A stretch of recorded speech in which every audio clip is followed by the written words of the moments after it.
"You shall not murder."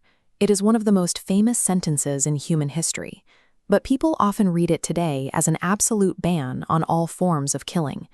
You will even occasionally see it on billboards promoting absolute pacifism or a strict vegetarian diet. This animated breakdown shows the difference in the original Hebrew vocabulary. The general word for killing is qatal, which covers a massive umbrella of actions, but the specific word actually used in the commandment is ratzak. That specific word, ratzak, strictly applies to personal acts of murder or accidental manslaughter. It is never used anywhere in the biblical text to describe acts of war or judicial executions. So this rule is a targeted legal prohibition against the unjustified taking of a human life, rather than a sweeping pacifist philosophy. Every functioning ancient society had basic rules against murder.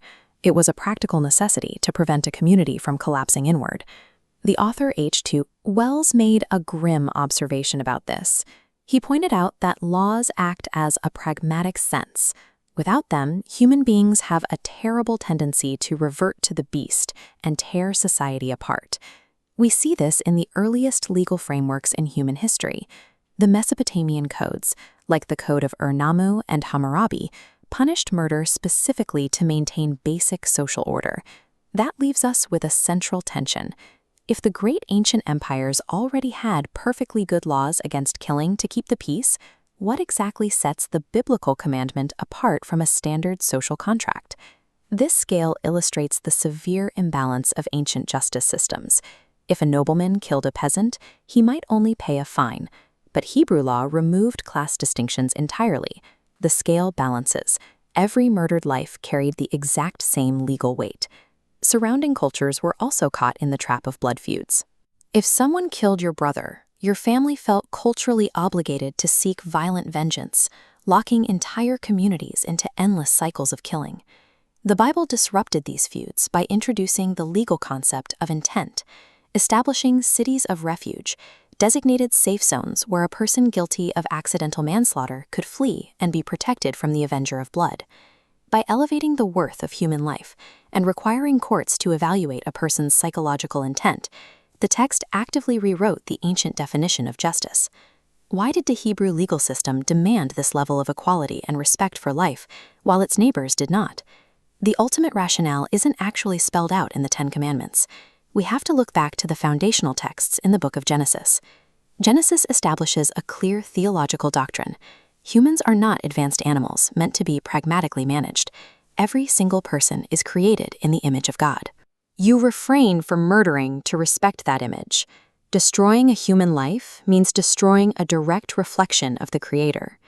Fast forward to the New Testament, and we see Jesus take this ancient physical restriction and pull it inward to judge human psychology. During the Sermon on the Mount, Jesus uses intense hyperbole. He legally equates the physical act of murder with throwing verbal insults, like calling someone a fool or using the ancient Aramaic slur, raka, which means worthless.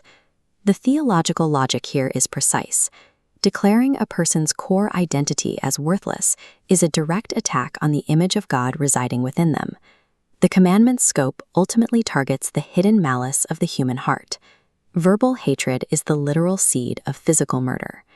This categorization tree breaks human anger down into 3 distinct branches: good, neutral, and bad, because this intense psychological standard doesn't outlaw all human emotion. Good anger is a righteous motivation. It drives us to fight for justice and correct wrongs. Neutral anger is an uncontrollable biological reaction to frustration, like getting a flare of road rage when someone cuts you off in traffic. Bad anger happens when we hate who someone inherently is, rather than being upset by what they have done. Hating someone for their core identity breeds the exact kind of animosity forbidden by the text. The author C.S. Lewis advocated that we should treat every single person we encounter as a potential spiritual giant, simply because of their divine origin. Simply not killing your neighbor is the absolute bare minimum. The maximum spirit of the 6th commandment is a radical call to actively honor, protect, and cherish the divine potential inside every human being.